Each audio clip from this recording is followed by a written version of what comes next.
thanks everyone for joining us. Really honoured, grateful for the opportunity, particularly to work with DIFID, Roland and others. Thanks to the Shanghai municipality for hosting us. We're looking at health in cities, and I'm going to just look, you can see my screen. So we're looking at health, well-being and resilience to pandemics in cities and looking to the future, and very much looking at platforms. It was interesting, James Donovan mentioned yesterday about the seismic shift in the economic model of digitization and what platforms will do to our future. And very much when we came up with the concept of the World Health Innovation Summit, it was around this digitization and this future knowledge-based economy, where we shift the model of care from being pathogenic and disease focused into a preventative model at scale. And that picture right in front of you is a city in the UK, Nottingham, where we held our World Health Innovation Summit. And you will see it's pre-COVID days. We had over 5,000 attendees, but that is your GP practice at scale. And I want to kind of outline the importance of how we move the dial, should we say, from cost to value-based opportunity in economics. I'll go on to the economic value proposition, which we spoke with the multilateral banks yesterday. And WIS is very much a platform for sustainable development. When I met Roland in London and presented this work, I outlined that the ambition is to empower local communities and hand the well-being opportunities to the local citizens so that they can be empowered to improve their health and well-being. We're going to look at moving forward during COVID while implementing SDGs and SDG 3 with a main focus on. I want to just tell you a little bit about the work that we've been engaged with, particularly with my good friend and colleague, James Sanderson, who goes next, who will talk about the Global Social Prescribing Alliance, but very much around the pioneering work that NHS England are doing, and James is leading on social prescribing. We have delivered, we've actually just published a social prescribing playbook, and you'll see myself and Roland recently were in London with James and his team. And we have a number of initiatives with the National Academy of Social Prescribing, with ICS Integrated Care Services within the NHS England framework. And soon we will launch a student framework with our colleagues in Harvard and around the world. That's a little bit about the Global Alliance. It also gives us an opportunity to strengthen WHO. We work very closely with Isabel, who's on the line, who'll talk about the arts.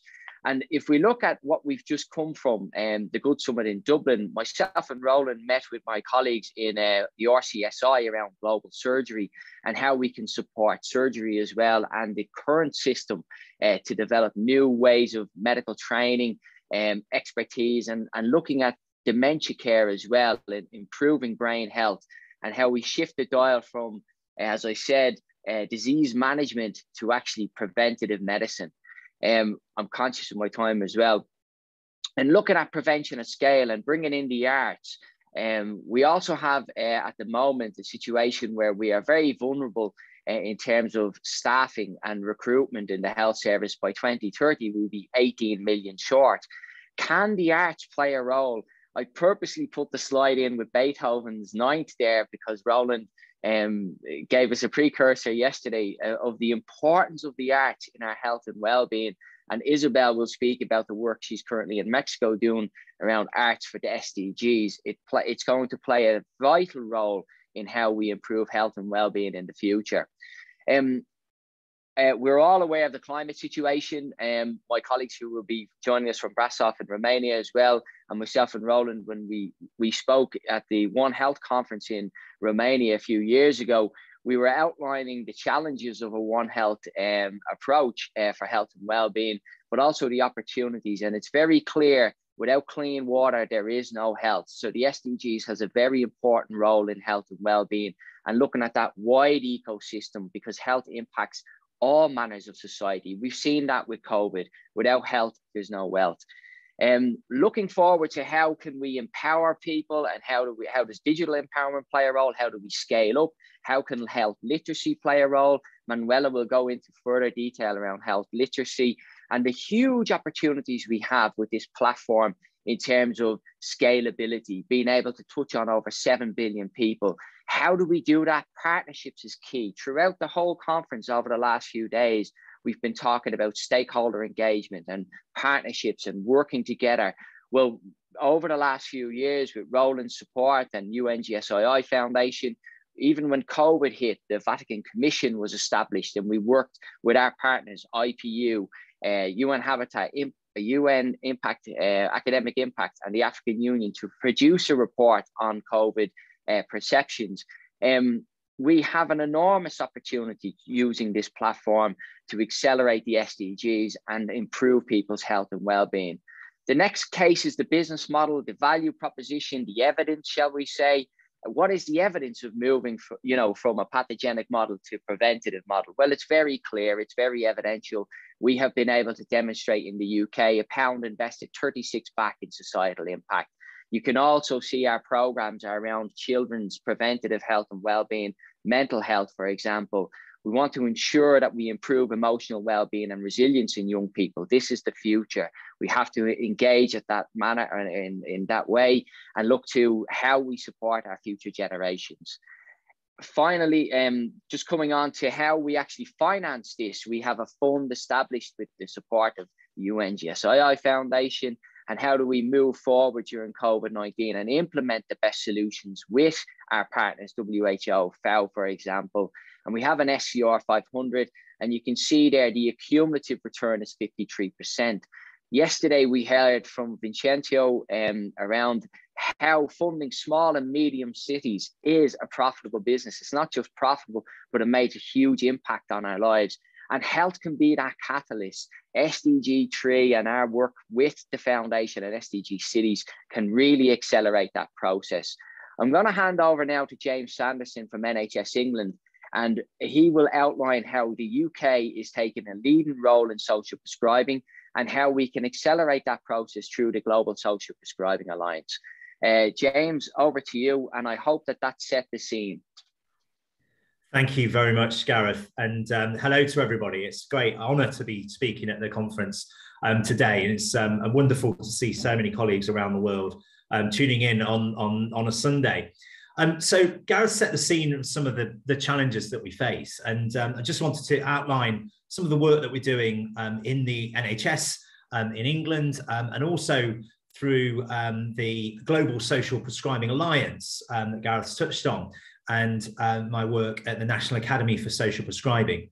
So why are we talking about social prescribing? Well, the conference today addresses global health challenges and how we make our health response in cities more sustainable. Well, we face challenges, as we know, at the moment for global health. And if you look at the state of the pressure that's on healthcare systems right across the world, we see that GPs and hospital doctors are seeing people with problems that go way beyond biomedical issues. We see people turn up at GP practices in England, for example, at least 1 in 5 GP appointments, if not 40–50% of GP appointments are for people seeking support with social issues, not just health issues. So people are seeing their GP with loneliness, social isolation, with debt, with problems with housing or relationships. And actually, to over-medicalize the solution for these problems would be a mistake, and it's not sustainable either. We also see that whilst biomedicine offers us fantastic solutions for global health, not least emphasized by the vaccination for COVID-19, which is changing the world health situation response at the moment in regards to COVID-19. We are seeing some of the limitations of biomedicine. We're seeing addiction to opiates in many countries becoming a problem. We see over-medicalization is an issue as well, with quite a number of people being admitted to hospital now due to the drugs that they're taking rather than their medical conditions. And we see that certain medications are now proven to not be as effective as social solutions. So the National Institute for Clinical Excellence have recently advised in England that prescribing of painkillers for certain conditions like osteoarthritis probably not as effective as exercise in certain circumstances. So we have all these challenges. We have the challenge of sustaining healthcare systems. We have the pressure on healthcare systems. We have the fact that, as we've known for a long period of time, most of what makes us well doesn't go inside hospitals or GP practices. And we know that whilst biomedicine is really effective for many, many conditions, one of society's greatest achievements, it also has its limitations. And that's where social prescribing comes in. So social prescribing is about talking to people, is about using the amazing technology that we have in healthcare called conversation, is about sitting down and finding out what matters to people, finding out not just the issues that they're facing, but also looking into the circumstances in which they're living, looking at the barriers that perhaps are preventing them from achieving good health outcomes, focusing on those social determinants, and then creating a plan that looks at somebody's whole life. And then it's about engaging with them around the things that could benefit from them and trying to connect them to communities, because we know the impact of loneliness and social isolation is hugely detrimental to health and well-being. Loneliness is worse for people than smoking 20 cigarettes a day. So we know that we need to find solutions for this. We know that communities can unlock lots of great opportunity for people to connect with their peers, connect with people that are facing similar challenges to them. And what social prescribing does is it takes the opportunities that come from what we call 4 zones of activity. So activities in the arts and culture space. We know music and the arts are good for us. Roland may mention the joys of listening to Beethoven very, very shortly. We know that music unleashes memory in us. We know that it can release endorphins. We know that it can calm us down. We know that it can relieve pain. The evidence of the benefits of music, for example, are well proven. We know that the arts can connect people as well. We know that there are great opportunities to improve people's health and well-being, not just mental, but physical health and well-being. The second zone is exercise, connecting people with the opportunity for getting better activity. Inactivity is a huge problem for our societies. So getting people connected with groups that can support them to be active, to remain active at all stages of their life is incredibly important. The third area is the natural environment. And, that's a challenge for many cities with green poverty, people not having access to green space, but actually, small spaces in cities, enabling people to get outdoors, enabling people to get fresh air, enabling people to see nature being, in every part of every city, even the most urban of places, nature still finds a way. And then finally, information, making sure that people have the access to the information that they need to have the knowledge to face life's challenges. So improving health literacy. 40% of the people here in England who are provided with health information don't understand the information that they're provided with. So, how are we getting people the information they need to live their lives with the conditions that they're perhaps living with? So social prescribing looks at all of these elements, looks at how we can find ways to achieve health and well-being in a different way. And what we're doing in England is we're in the process of putting in a whole network of link workers, 4,500 people who will be right across general practice across the whole country. And these link workers will have the time to spend with individuals, working out a plan for them, creating the opportunities for connection based on the issues that they're facing in their lives. And this is a massive step forward, I think, not just in health and well-being here in England, but I think this is a truly global movement, because we're now seeing through the work that we're doing, countries and cities all across the world embracing the opportunities for social prescribing. So we're currently working with 20 countries across the world, but many others are starting to engage in social prescribing.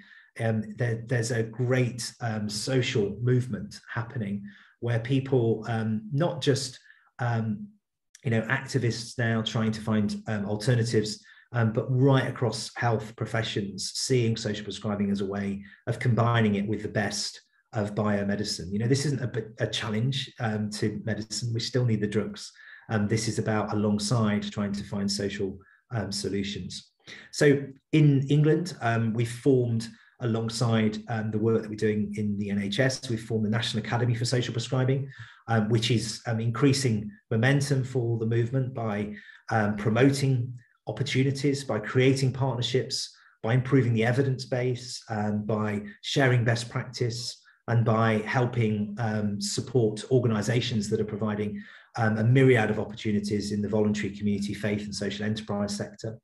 And then along with Gareth at the World Health Innovation Summit and Roland at the UNGSII and Isabel at the WHO, we formed the Global Social Prescribing Alliance. And as Gareth said, we've produced the first global playbook for social prescribing, which enables anybody that's interested to check out how to implement this in their city or their country. And the Global Social Prescribing Alliance is here to support anybody that wants to engage by connecting you with people right across the world that are embracing this concept.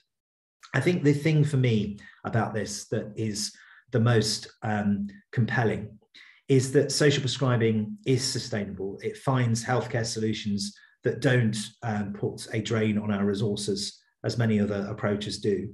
We know that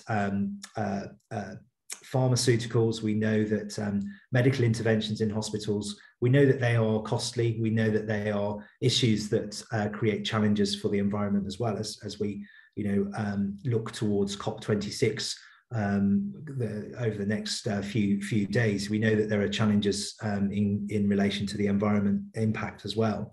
And social prescribing is sustainable. Our communities are sustainable. They hold so much in terms of the assets, the creativity, the knowledge, the learning. It's already there. It just needs unlocking. And I think what is most exciting about social prescribing is it provides an opportunity that cuts across all sorts of industries, all sorts of organizations. We've got organizations from the Premier Football League to the Church of England to local food banks and dementia cafes, to arts-based organisations like the South Bank Centre in London and the English National Opera, right through to individuals who go into care homes with their guitars on a Sunday afternoon, supporting the residents through music. This is a movement that unites the very, very big and very, very small. And I think it's a true opportunity for us to embrace globally. So I welcome any questions and any connections from colleagues around this really exciting agenda. Thank you. Thank you, Gareth. Thanks very much, James. And we'll move swiftly on to Isabel, who's in Mexico and is going to give us an insight into Arts for SDGs. Isabel, the floor is yours. Thank you so much, Gareth. It's such a joy today to be with all of you, and it's such a pleasure to have the opportunity to introduce to you, an incubator I've been able to set up in the World Health Organization. It's called Art Impact for Health, and it is a way to demonstrate, what James have very well described about the importance of social prescribing. And it is an honor for us to be part of the Global Alliance for Social Prescribing. And it is fantastic to tell you, we had yesterday, in fact, we had the opportunity to implement again this initiative at country level. It was in Mexico, and it is effective. The impact of art, on well-being is effective. And how we have done that, in fact, with this type of initiative, we are able to work, for example, to address different type of health issue. In this case, it was the issue with patient affected by cleft. And as you know, it's very difficult, for example, for some indigenous community or very remote, very isolated community, to feel, because they feel alone, they are alone with their children affected by this cleft. So the idea it is to create an art creative workshop for them when they can meet each other, the patients, the different children affected by cleft, but as well the parents and all the community, for example, in Mexico in this case. And this event has been produced in one important clinics, in Mexico, able to provide the comprehensive care, in fact, to support this type of patients, and we have seen how it is critical for these patients, to express themselves, because sometimes it's so difficult through art. And they have been able to do that, through, for example, the creativity in place. It was a way for them to do a mask, in fact, because now in Mexico it is a celebration of their celebration of the death, and it was incredible to see, for example, all these patients, some of the patients very young, to be full of joy, to open totally themselves, and to connect with each other. And I have not enough word to describe, this huge impact on this well-being. And specifically, the beauty of this incubation, it is to create a linkage between local artists, where I have been able to work with local artists, and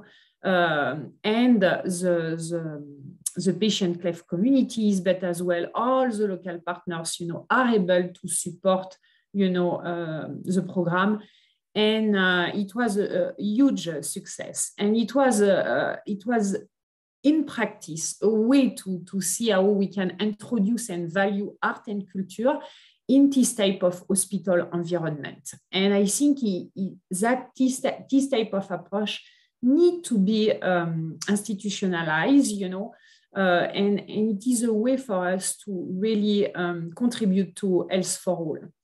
And the goal of this initiative, it is really as well important to have inclusive well-being, to encouraging, as it was described by James, healthy lifestyle, and contributing to mental and physical well-being. It's not just one part of the well-being; it's a full, comprehensive consideration of well-being.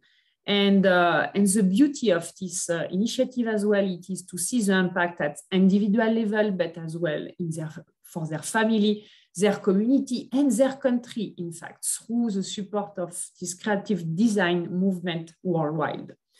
And it is for us a way as well to accelerate a better understanding of what does it mean, universal health coverage, sustainable development goals through artistic demonstration at worldwide level, but as well at country level, to generate impact, on sustainable way, and as well to leverage the potential and power of creativity through multidisciplinary, here with artists, patient, community, health professionals, policymakers, researchers, entrepreneurs, and multi-sectorial networking, because here we are able really to interface these different sectors together without any competition, but through this process of co-creation.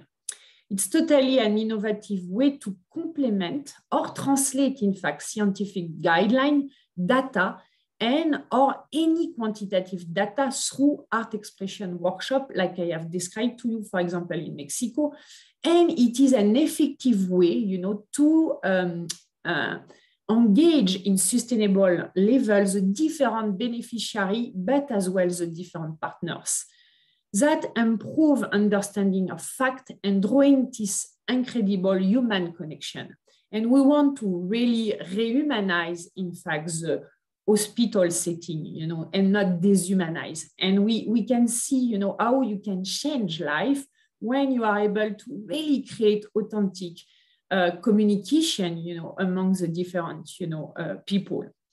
And it is as well, this incubator, it is for us very important because we are able to identify and map worldwide art programs, and we are doing that, and thanks to Gareth and as well Roland for the key partnership we have, because without that we will not be able to identify all these initiatives over the world, and we know they have high and sustainable impact, and involve them to present their practical solution. We have done that through many beautiful webinars, and thanks again, Gareth, to have facilitated that with me.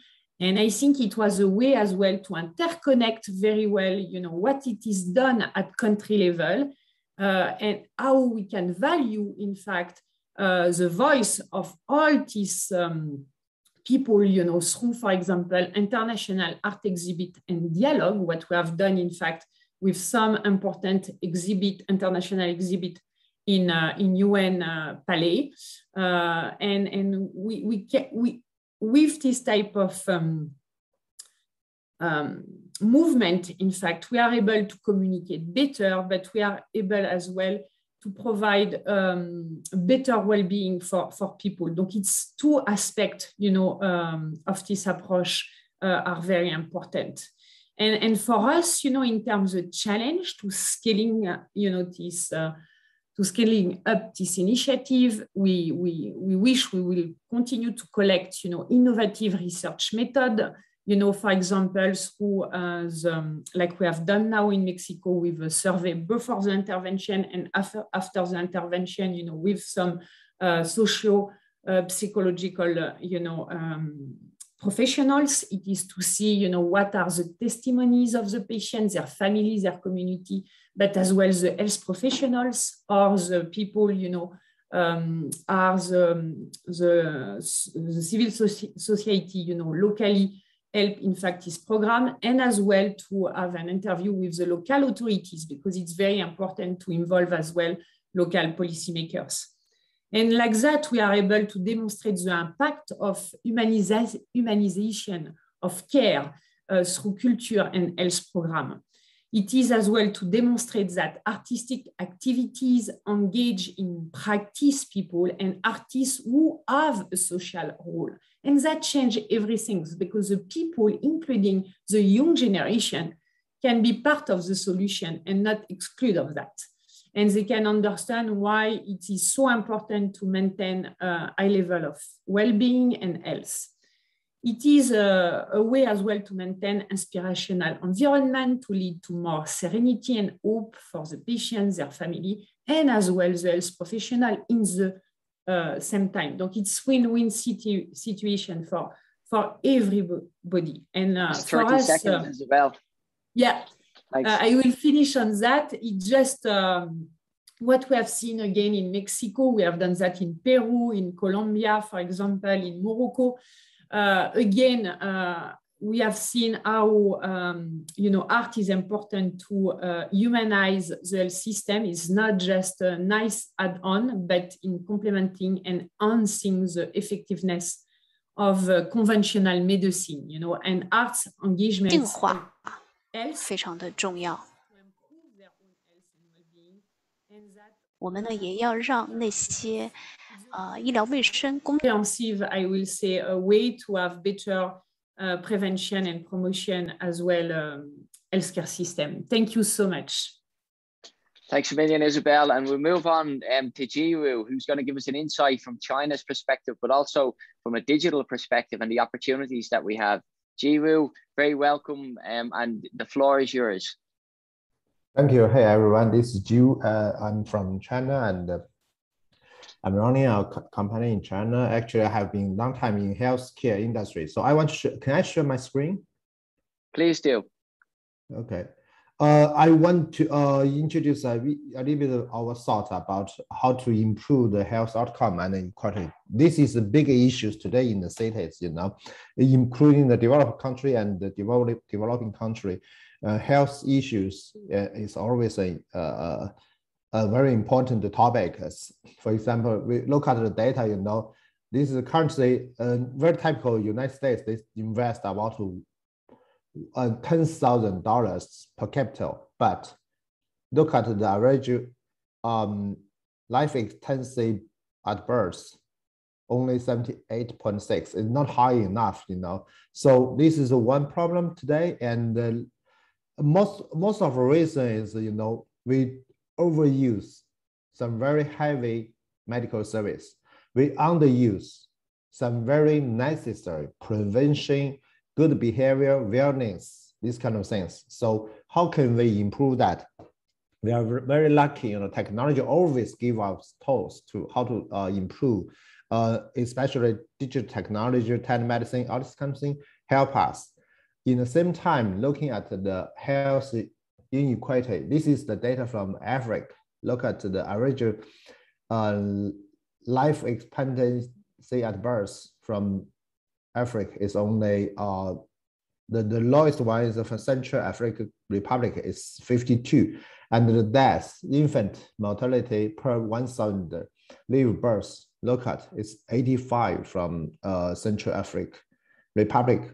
How to solve that? There are many things is going on, but one of the reasons, this is the information from the reports that mentioned, you know, they cannot access, cannot reach the very good healthcare service. So this one, so in the same time, we also think digital technology support. So we are very lucky, you know, the technology is making progress.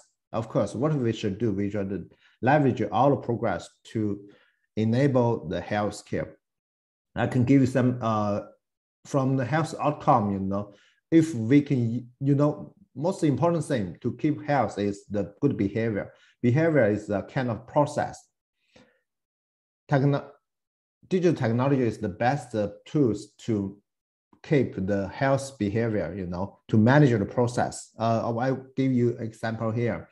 This actually is from John Hancock, is an insurance company. They are very successful. They are making money actually, but I think this also contributes to human. They build up all the process. When people buy insurance, they give the some variable, you know, device. You know, there are so many digital technology, and keep informed them and give incentive in case they do good behavior. You know, they practice, they running, they eat the health food, and then they will reduce the insurance costs from people. So what's the result? The insurance company will make money because the people is healthy. The people is good because they become more healthy. And of course, I believe our community is very happy because we hope every family, every people keep healthy. So technology really helps. This is one example. Actually, we are really working in China right now. You know, we can do mental health. This is one thing really can be done. Partly can be done online. Especially we have one program provide a family happiness counseling. And this is very easy for everyone to understand. You know, they used to sit together in one room, but today they just like we are having conference today. They leverage the internet and provide counseling. It's very helpful. We have run this program for a couple of years and really so many family, you know, depressed and anxiety, this kind of thing that is very common in daily life. But if you help people solve these kind of issues, I believe the happiness and the healthy situation will be better and better. So this really helps. In the same time, it's very easy for us to understand that the technology can improve health equity.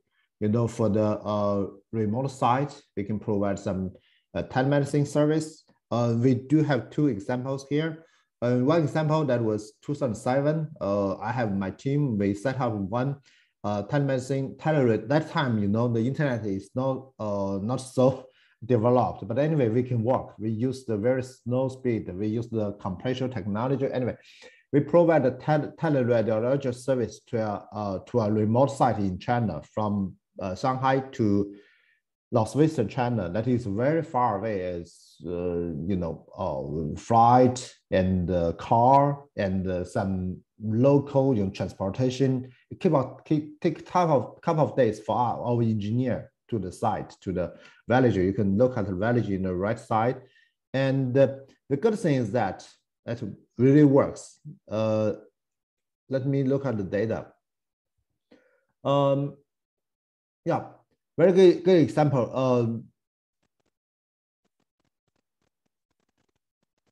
Oh, sorry. But anyway, so after we set up this system, very typically the cost reduced 71.7%, and what we call diagnosis compliance. That means the doctor, the remote doctor, rural area doctor, the behavior, the provide the right diagnosis increased from 20% to 90%. It's great improvement. And one very good example is one old gentleman who got cough, that was treated as TB, but he's not. So just one screen, one medical imaging, they take a digital radiography, send it back to Beijing or Shanghai, any place. It's very easy. And another doctor in the very big hospital, they look at that, and the radiologist, they look at that, and the very quick diagnosis, no, that is not. That is just some infection, and they give different suggestion, prescription, and the local doctor makes judgment to correct all the treatment. Only 1 week, the older man recovered. So it really worked. Even, myself, when that was our first case, I was very excited because of technology really worked. This is another example. This is reported in China CCTV. I don't want to go through every detail. Just give you one screen here. This is you may see myself over there. Actually, this is ICU. Actually, so ICU. This case, one boy who is in very critical situation. They want support from Beijing, but it's very hard to have the doctor fly to this is in Guizhou, southwestern China. It's a little far away. So we use the telemedicine technology just to send all the data from the patient bed to the doctor's iPad. It's very easy today for us. The good thing is that the doctor gives instruction from remote site, and just one day, I was just beside the boy, he recovered. So what's the issue? Actually, this is a 13-year-old boy. He was sent to an ICU. That is for kids, for children. But he's 1.78 meters, 178 centimeters high, tall. He's very tall and very big. He's almost, I think, final 100 minute, pounds. Okay, so, but anyway. Thanks. He was recovered. It's great. So we are very happy to that. And currently we are working with some group, try to build up system from Europe and China and the States, then support Africa. So anyway, technology will help us improve our health from developing country and developing country. Thank you. Thanks very much, Jiwoo. Fascinating insight into how digital can enable change, positive change. Now, I'm delighted to welcome Manuela Boyle from Australia. I guess it's quite late where you are, Manuela, but it's a pleasure to have you join us. And the floor is yours on health literacy. I assume you will look at misinformation and the opportunities around modern technology, but the floor is yours, Manuela, and very welcome. Thank you. Thank you, everyone. Hi. Yeah, look, my interest is in health literacy, but certainly very much so, and with WHIS, to work towards developing health literate cities, because I think this is something that we really need to focus on. And cities, communities, and neighborhoods are absolutely fundamental drivers of sustainable development. And the impact of urbanization, of course, impacts the health and well-being of a whole lot of people across the world. And as somebody earlier on said, by 2050, over 70% of the world population will live in cities. So why is health literacy then important? Because health literacy is a set of skills that allows individuals, and therefore communities and cities, to navigate a healthcare system, to understand nutrition, to organize the healthcare, to understand risks and benefits, and basically to be engaged in preventive medicine so that the healthcare system in turn doesn't become entirely overwhelmed. In Australia, health literacy is especially low in a socio-demographic between the 15 to 29 years of age, as well as between the 60 to 74 years of age. So the seniors and the juniors, and both those groups need to be involved in, of course, they're part of cities, really. We have an aging population, so there you go. It is a universal problem. Only 12% of adults are proficient in understanding health information around the world. So what we have identified is there are barriers, and this is by asking the stakeholders, so people in general, so what kind of barriers are they encountering? And one of them, of course, it is the lack of plain language. So consumers need tools and clarity in information about their health, about their community, about their neighborhoods, and how to make them a healthy society, really. There's also another issue is about how to utilize resources already available within the cities. Consumers need more system in navigating and care support coordination. And of course, at the end, it comes down to health equity. And so the necessity to work with the community, to develop solutions, to provide information. And this is really has to be inclusive of indigenous populations, and it has to be absolutely inclusive of migrants and people obviously who are again from different background. So cities, good city planning can definitely get people active, embrace well-being. But also good city planning can strengthen community, can provide access to health information. But at the end, all it comes down to it's really about engaging people in becoming part of the community. So this isolation and monster cities, which basically has isolated and really defeated community, the sense of community, I'm talking especially about in big cities, it's something that has to be completely changed around. People want to be reconnected. They want to have information that makes them, that's relevant to them, so they can conduct themselves in a healthy way. But health is a great concept. It's about music, it's about art, it's about connection, but it's about very much so a person-centered city. Wouldn't be just great if we had that. So e-health literacy, which is another area of interest, which is basically the way to support communities with improving their capacity to access computers, to engage, for example, elderly or the older population becoming technologically advanced. All those are initiatives that are happening in various places. It would be great to streamline this process and to work closer to the healthcare system and invest in languages and cultural resources as well. So let's hope so. We're going to do that. So thank you.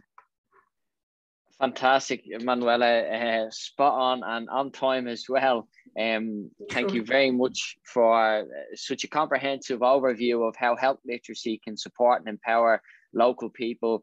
And I think very much starting with at early years, children's well-being, global, shall we say, pregnancy as well plays an important role. How do we support the families? This is a crucial area, also an emerging area, and one that we can look forward to. I'm delighted to welcome Samir from San Marino and Lemonade Care and the work they've been doing around digital transformation. Samir, delighted to welcome you, and the floor is yours. Thank you so much, Gareth. Do you hear me well? Yes. It's great. So first of all, it's a pleasure and a true honor to be here in such a wonderful event and with such distinguished guests. Thank you for our invitation. So I will share a little bit of slides if possible. Let's see if I can share the screen. So we have a story to tell that has to do, in fact, with resilience in a time of a pandemic in a city. So As Gareth mentioned, we are from the Republic of San Marino. San Marino is a small enclave inside of the peninsula of Italy. And when the pandemic started, San Marino actually became very quickly one of the most, let's say, traumatized countries from the pandemic. We got to the point of having approximately 500 sick people at the same time out of a population of 30,000. All in all, we almost got to 6,000 infected during the pandemic. So this is actually quite a large number. So in March 2020, we set off in collaboration with the San Marinese healthcare system into trying to create a software or to create some form of a solution, a platform that would help the hospital deal with all of the accesses, with all of the people that required care. So from this exercise, we started by collaborating with the doctors. We relocated into the COVID team in San Marino, and we ended up understanding that it's a question of management of resources. Resources can be enough, but they need to be managed in a much more bespoke manner in order to be able to give the care to everybody that is needed. From this, Laminate Care was born. So Laminate Care is today a telemedicine platform for the smart management of patients' well-being in remote monitoring. In other words, we have a platform that is used by doctors to monitor a large population of patients. And we have an app that is used by patients in a process of empowerment. And basically, it allows to sort of create an immediate communication channel between the medical team and the patient, and in particular to empower the patient through the use of active feedback mechanisms. I'll get into this in a second. So let's look into the advantages, right? So starting from the individual patient, what you get here is better and personalized care. Basically, you have somebody holding your hand all the time. You have a system that is able to understand what's going on with you, what kind of changes you have in your well-being, and give attention to these changes to the team that is following your care. For the public healthcare system, what we do is basically increasing the efficiency. So we improve the quality of care, but we also lower the costs, which is important in a time of strained budgets and in a time when it is very difficult to bring all the care needed to everybody. It is very good to be able to manage more patients, in using the same resources. Now, for a private healthcare, this is also useful, but it's useful for a little bit of a different reason. It is about increased customer loyalty. You're going to be able to work directly with the same doctor all the time, but this is a subject for another time. How does it work? Let's start by just quickly looking at the encryption, the level of encryption. Everything that is inside of the square is encrypted. So we have the patient at the center. The patient is able to manage a number of functionalities and to communicate with the healthcare team by use of video conferences, answering surveys, sending pictures. This could be useful for many things, but in the case of COVID, for example, it's about being able to show what tools you have at home, what kind of rash you might have on your skin, but in many other pathologies, there's reasons for the use of pictures. We have educational resources, which are very, very important, and this, I guess, links a little bit to what Dr. Boyle just talked about. Educational resources are fundamental. An empowered patient is a better patient, is a patient that gets through their personal care path much faster and much better. There's the possibility to request a consultation. This seems trivial, but it actually is quite important during the time of most difficulty for the patient to be able to actually quickly link back to the team that is providing them care. And all of this is done in a way as to allow for patients to always know who's monitoring them, how they're being monitored. As you can see from the bottom right, you have an eye that is open or closed. A closed eye means your data has not yet been seen by a human. When the eye opens, it means that the doctor actually just went through not only your data, but also all of the information that is being given by our artificial intelligence platform.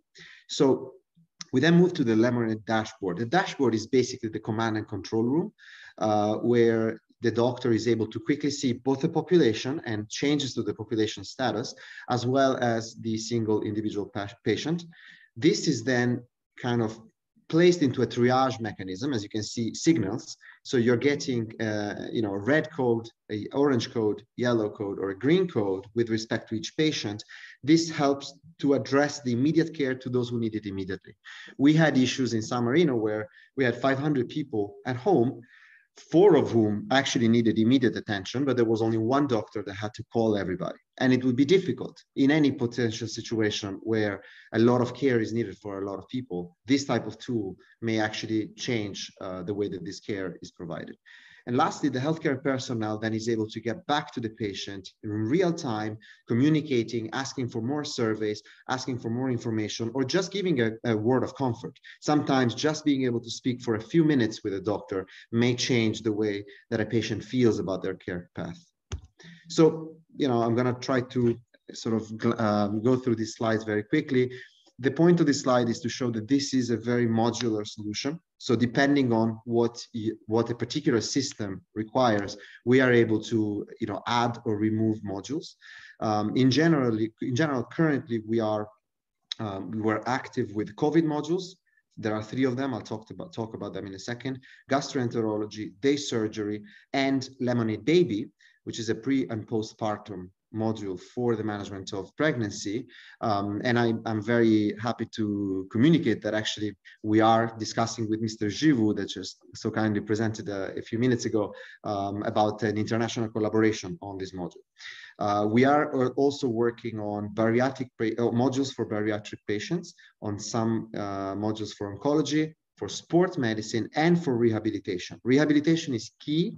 We have a joint venture in the making with the largest Italian hospital for rehabilitation, which is the Padua IRCS. And so we're very, very proud of this collaboration as well.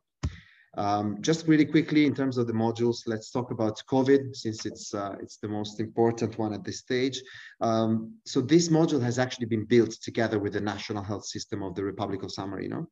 We have 3 different modules. One is about preventive quarantine. And the point of this module is to quickly detect if somebody who is in quarantine because they just landed actually may develop symptoms of COVID. So this would bring attention to that person, and therefore you would do a rapid test to test them. COVID-19 positive, this is a post-diagnostic module. We are able to detect early complications and sort of allow for home management of a very large number of patients without ever skipping a beat, because maybe somebody is not there to make a phone call to check how patient, Francesca is now doing and how Mark is doing. And long COVID-19 has been thought about to ensure that we can actually follow through with all the complications that are deriving from the disease. We notice that there are issues happening 6 months, 9 months later. And with this module, we want to be able to help both the patients and also the pharmaceutical industry reach these patients to figure out a way to actually help them through this terrible part of the pandemic. So this is just the concluding slide. I would be very happy to answer any questions that anybody may have. And with this, I thank you for the kind attention. Thanks a million, Samir. I think there's such an important role of digitalization to play in the future of healthcare, particularly to empower and enable communities to improve their own health and well-being. So you yourself and Givu summarized that exceptionally well. I'm going to move now to Claudio, who's our good friend in Romania and Brasov, who'll give us an overview of the SDG 3 hub that we are working on, and very much looking forward to hearing your words of wisdom, Claudio. Over to you. The floor is yours. Thank you very much for inviting me. I say hi to everybody. It's amazing what's going on all over the world, and it's good because some crises like this brings us together and make us think alike, and it's unbelievable what's happening.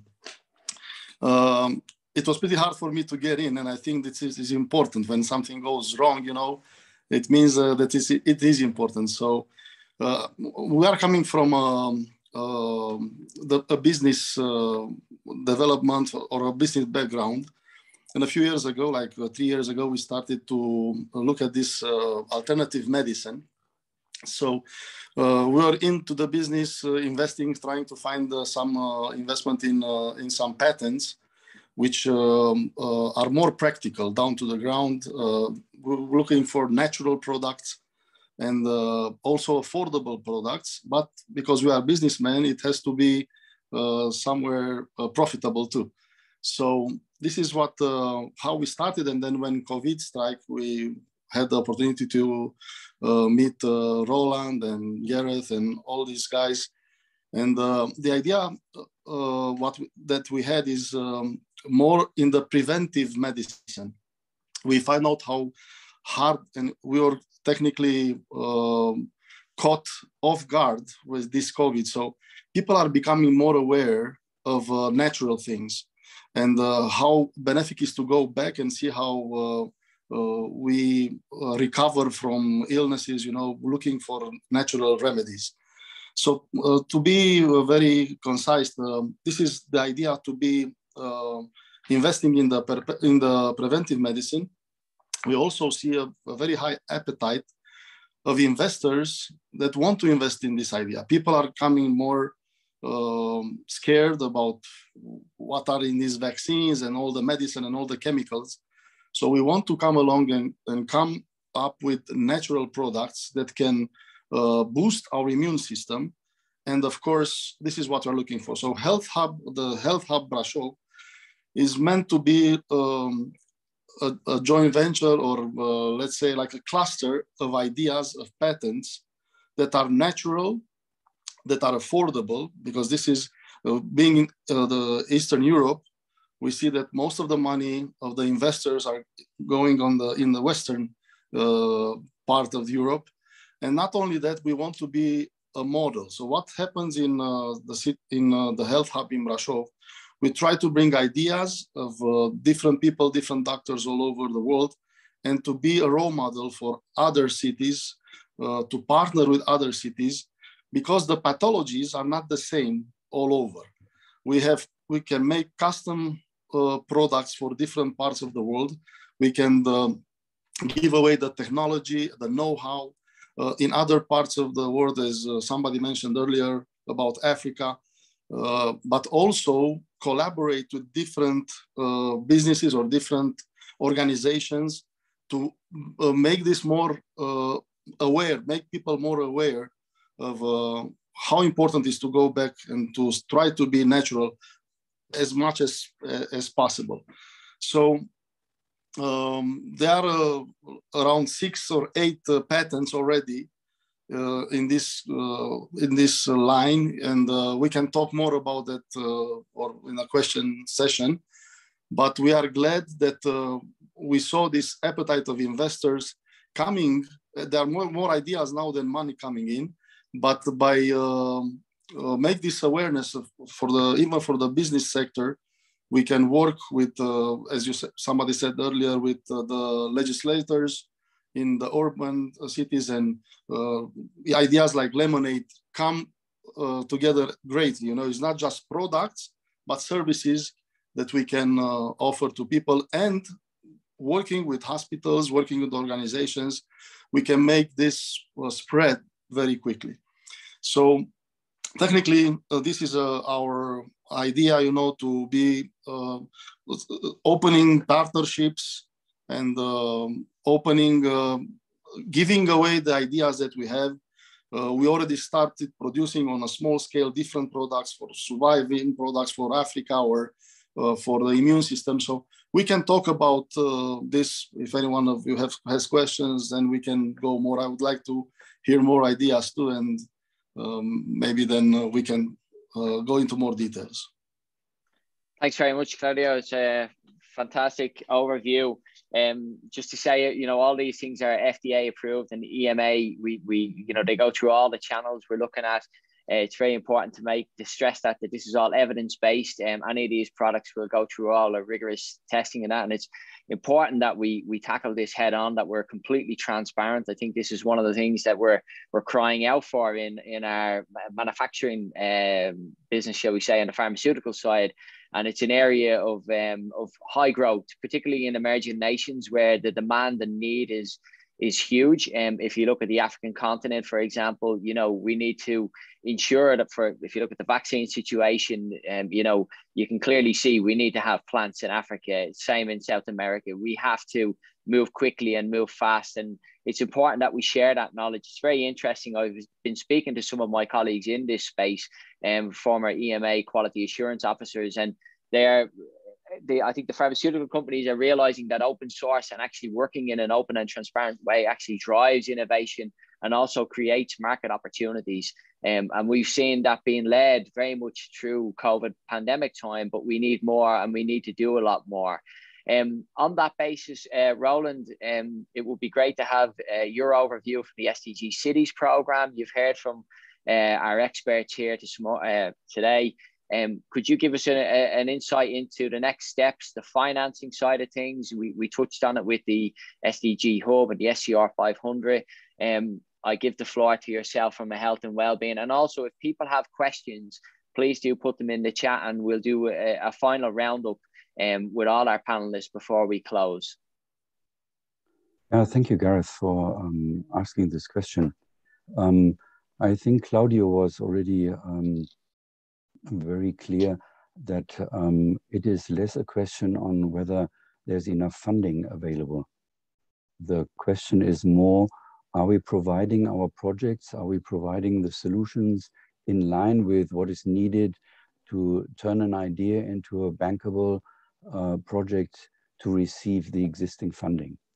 But I'm glad to share with all of us that, for instance, only 2 days or 3 days ahead, we will have a session in Glasgow, actually outside of Glasgow, with the friends from Faith Invest, who represent not just the faith leaders, but within the faiths, as you can imagine, as they are around for quite a while, they are sitting on funds.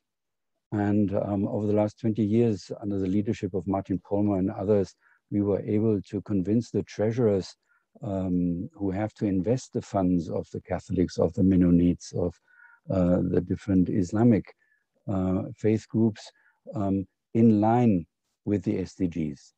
And we know that, today is Reformationstag. Health and well-being is at the center of all faiths.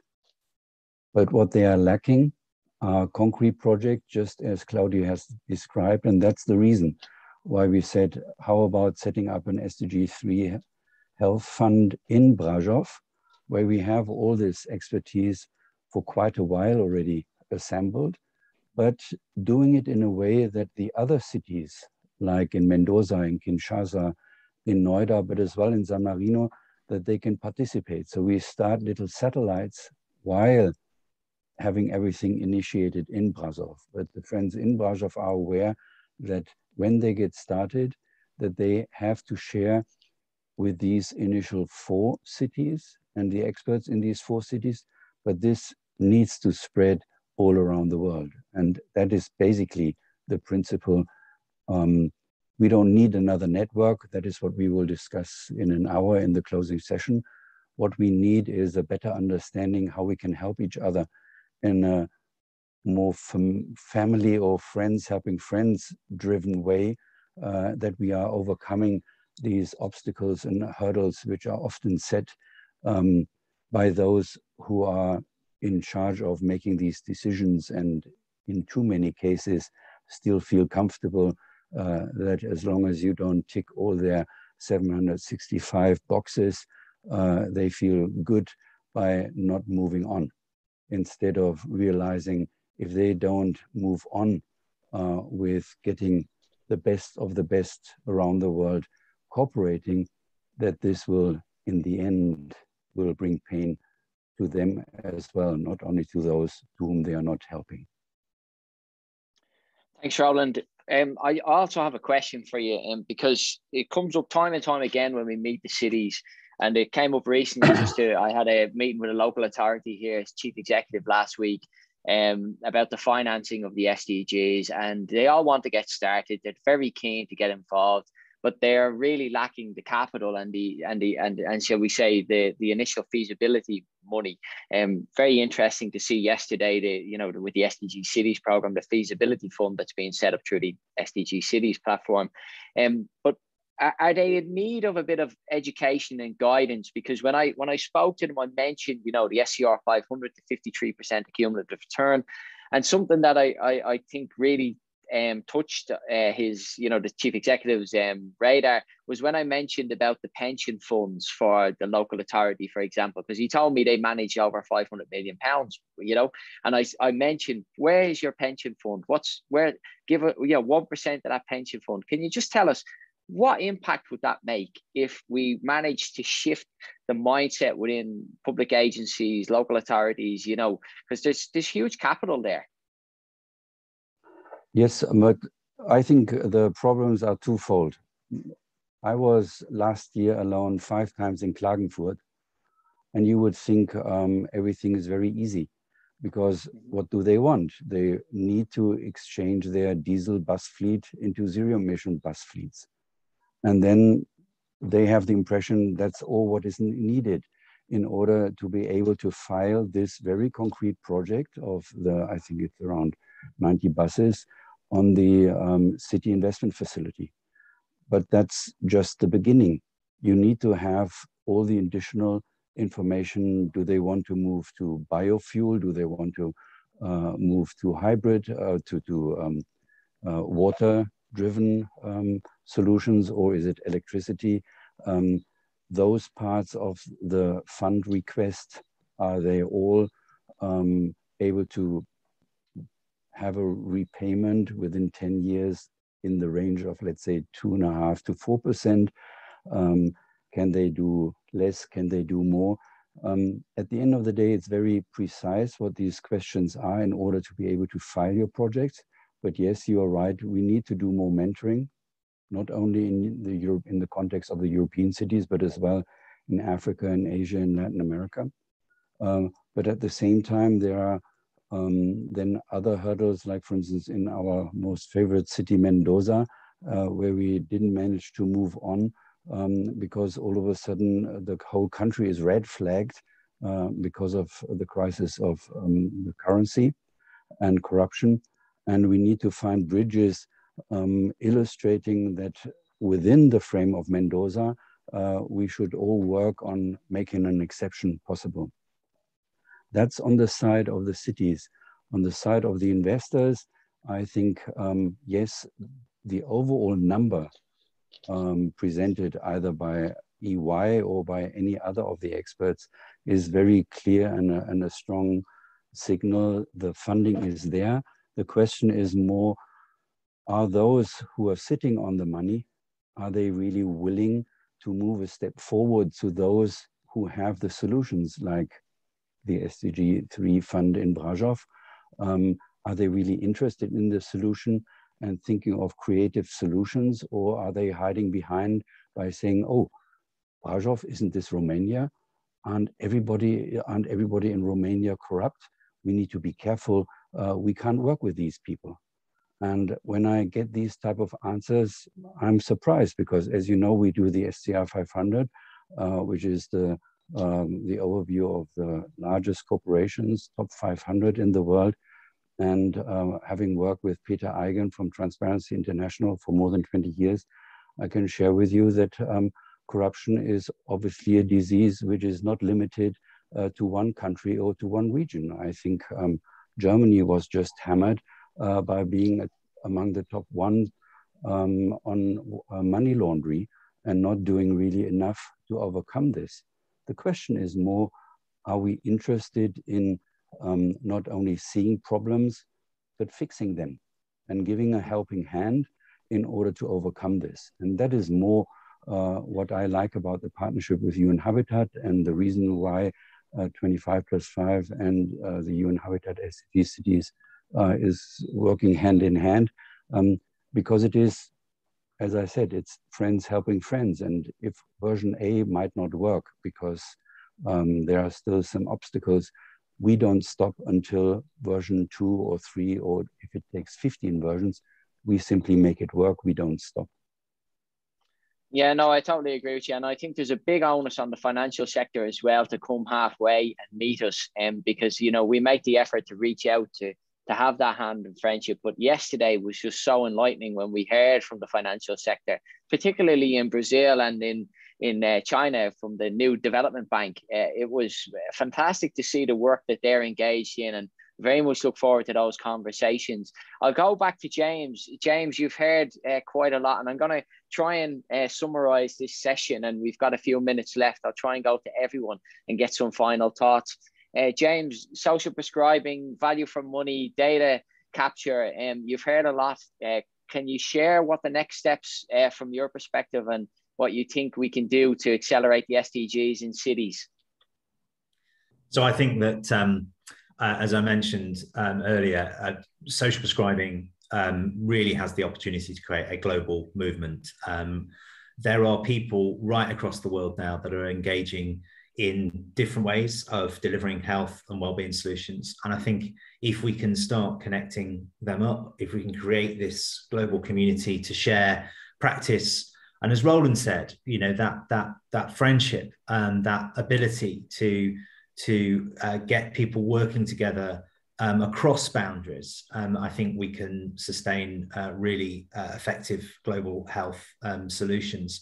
I think the opportunity here that we look to not just health organizations, not just those running social services, not just those running infrastructure services, but right across communities, you know, the sports organizations, the faith organizations, those community groups, people involved in the environment. I think there's a common goal here that if we bring people together, we can do really interesting things in our cities. And I think that's the mission of the Global Social Prescribing Alliance to achieve that, and working hand in hand with the SDG 3 goals and the SDG Cities program. I think we can really create something quite special here. Thanks, James. Isabel, WHO strengthening health ecosystems. You know, I read the G20 report yesterday. It's on the mandate there, and we put a briefing paper in terms of how we move forward. WHO needs a lot of help in terms of its ecosystem to support, particularly if you take European nations. I know I come from Ireland myself. There was not really that connection between WHO and the work that we did locally. This will provide an enormous opportunity through the SDGs platform to build those bridges, and also through the arts. Could you give us a minute and your thoughts on what you think the next steps would be? Thank you, Gareth. Yes, totally agree with you. And what you have expressed is a key big gap for me. You know, how we will interconnect systematically in systematic way, you know, I will say the international level and the national level, including local level, I will say. And, you know, sometimes, you know, we heard about one approach, bottom-up approach, you know, or top-down approach, but it's never, you know, really a discussion about the two approaches together, you know. And I think with what we are doing, it is we demonstrate, you know, for example, when we do an intervention on the field, you know, for example, here in Mexico, we are able, you know, as international partners to value, in fact, their culture and what they are doing, you know, locally, nationally, and to be visible in this international community. And I think what is a big missing as well aspect, it is to give more voice directly to the people on the field. And that it was always, as you know, the issue related to some big international conference, you know, and I think that need to change. I think we are starting together to change this type of narrative, I will say. And definitively, I think we need to identify more innovative partners, you know, and partners are not conventional, specifically in the health sector. For example, I am thinking about, you know, in a World Health Summit in Berlin, you know, with the One Sustainable, you know, health approach, you know, I am part of this consortium. I think it's fantastic movement because it's not to consider, you know,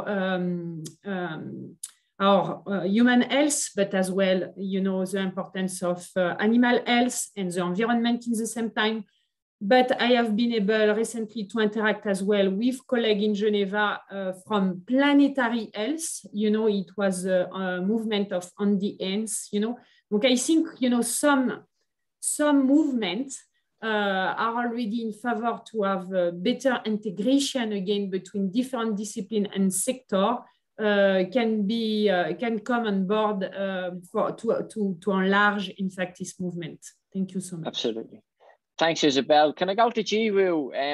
I think there's a wealth of knowledge, wisdom to be shared from China's experiences. You know, you've heard from colleagues around the world. And what do you think the future will hold from a digital transformation space for SDG cities, Jiwoo? Just a final minute if you can, and then we'll go to Samir afterwards. Okay, thank you. Thanks so much. Thanks everyone, and thanks for for inviting me. I think the technology is growing so quickly, and it makes the world smarter and flat. That means we can make the city sustainable of life better. Depends on the technology development. There are too many things to think about. Anyway, 让我们去发掘、去合作。不管怎么说，有数字技术的支持，我们能够进一步促进世界的一体化。很多原来科幻中的想象是可以实现的。谢谢。好，谢谢Jiwoo。哈佛大学的教授在开幕式的时候，也说到相关的这些情况，技术发展会带来更多的可能性。萨米尔，那刚才介绍了圣马力诺的情况，我们需要创新，我们需要改变，我们需要有新的实践的做法。萨米尔，你总结一下。好的，你们讲的都完全的支持，尤其在疫情期间，我们也有了新的一些体会，有了新的经验和教训。在圣马力诺，我们新建的医院呢，就要充分利用数字技术，包括远程医疗呢，已经主流化了。还有医疗包容、普惠医疗，也非常的重要。在 Laminate 这个移动平台上，我们希望能够克服地理距离带来的障碍，而且呢还可以使用各种数字技术，比如说利用 VR， 使得人们能够克服身体上的障碍，跟医生来进行沟通。care path. So inclusion is important, is extremely important. 所以普惠医疗、包容医疗非常的重要。这也是我们希望能够为患者带来最大的价值所在。不要让任何一个人排除在医疗服务之外。对，我们也希望不能因为性别的差异，不能因为身体的残疾，使得某些患者不能得到应有的医疗服务。好，非常感谢。好，Claude，你刚才介绍罗马尼亚的情况。What would it mean for the city? 那么我们说城市可持续化发展对于你所在的布拉索夫市会有什么样的意义？我同意你的说法，不能把任何一个人抛在体系之外。我们不只是在做理论上的分析，没有坐而论道，而且呢，我们提出了实实在在的产品，我们有真实的产品，所以我也希望大家听完我的介绍之后，如果感兴趣的话呢，可以跟我保持联系，那包括在中国或在其他的国家，我们可以找到更多的合作机会。刚才介绍的 Laminate 的平台，我们也非常感兴趣。我们其实很多问题呢，我们是有现成的解决方案的，关键是要通过网络把这些解决方案呢能够分配给大家。那包括我们也有治疗癌症的天然药物的疗法，关键是需要有这个网络来传播这些信息。携起手来，我们能够改变这个世界的面貌。谢谢。我想问个问题。你刚才说。不要是坐而论道，而是要真正采取行动，把所有的人都覆盖到医疗服务的覆盖面里面来。And that's more than a joke. And who took all these nurses away from Romania? It was Western Europe because we pay higher wages. 我们知道罗马尼亚有很多人呢都会到西欧去工作，因为西欧的工资水平更高。Senior citizen care, which is possibly done. 这个时候呢，也给罗马尼亚带来了本身的社会问题。你们的老人没有护理，没有人去护理。那么前任的总理呢，也在说他要限制罗马尼亚人到西欧去工作。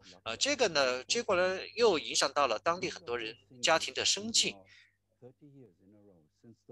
那么自从柏林墙倒塌以来，过去30年呢，一直在这个问题上纠缠不清。所以我们要如何去思考，如何进行合作，我们需要有更多的透明度，要站在对方的角度去看问题，要有更强的同理心。We experience in Germany about building sister cities or brother cities. 那么包括我们之前一直在说要建立友好城市，在东德和西德之间，当年也有很多友好城市的安排。通过这样的安排呢，我们可以。But without this honesty and without making this sentence, nobody should be left behind a real sentence and not just talking. Absolutely. And let me go to Manuela finally. Manuela, I think from a cancer perspective, you are an expert in this space, and Claudio will be able to meet with yourself in due course. The final words to yourself around, how health literacy as well can support the SDGs and SDG cities. Yes, well, from my perspective, health literacy is absolutely essential, is absolutely critical, is a set of skills that really allows people, each and every person, to understand, appraise, and apply health literacy for their own well-being. But it goes even beyond that. It is about empowerment, engagement, trust, and discourse between people, communities, and organizations. One good thing to do would be really to perhaps quantify health literacy skills. I mean, if we are discussing topics, but we really don't really thoroughly understand what it is that specific communities, ethnic communities, migrants, indigenous communities actually need to know. It is important to use tools, which we already have, they're available, in order to then translate those needs and then find solutions without, again, using just words just for the sake of it, but really putting hands on solutions. So the wonderful things developing, already done, already discovered, but to me, everything starts from there. Of course, there's a lot more to say, but I know I have a short time. Yeah. I'm sure we'll do it again. Absolutely. We'll talk again. We'll get to meet in person as well. I'm going to go to Roland just for a final recap, and also just to say, Roland, we came from Dublin. We met with the RCSI, their programs, their pioneering work in Africa, for example, where they're not allowing the surgeons now come to Ireland and not go back, shall we say. They're actually training them in Kenya.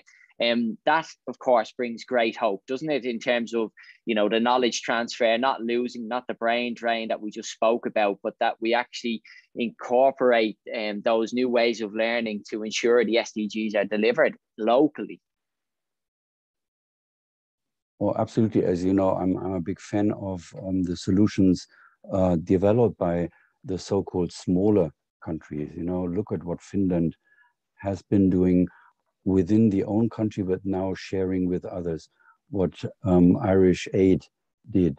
And I think if we listen carefully to those with this experience, we can learn a lot and we can speed up the process, because we only have 9 more years. We're just about to close the session. So Dyfed, I hope that's okay, but I want to finish finally with just saying how difficult it is to navigate healthcare systems. And I speak actually quite honestly here, just from a personal perspective, and just to say that we are here to help and support those in the future. I know the people on this panel here are passionate about helping and supporting people and using SDG 3 as an enabler for transformational change that provides a future that we could be proud of and not leave anyone before. So do reach out to us. We're very much looking forward to implementing the SDGs in cities around the world. Daifed talked about ambition earlier, 1 billion people. Absolutely, we will hit that target by 2030, but let's go even further. Let's see, can we stretch to empower everyone by 2030? You know, I see targets being put out there, 2050, 2063. The SDGs is about 2030, okay? Everyone signed up to that. Last year at our last conference in Davos, I was amazed to see the examples of Bosch, who had already brought in, you know, zero emission and carbon neutral by 2019. So it can be done, but you have to have the will and the and take action. So I'll close this session, and I just want to thank all our panelists. Thanks to UN Habitat, UNGSII Foundation, and the Shanghai municipality for hosting us. So we'll close, and I hope you can join us for the final session. Bye, everyone.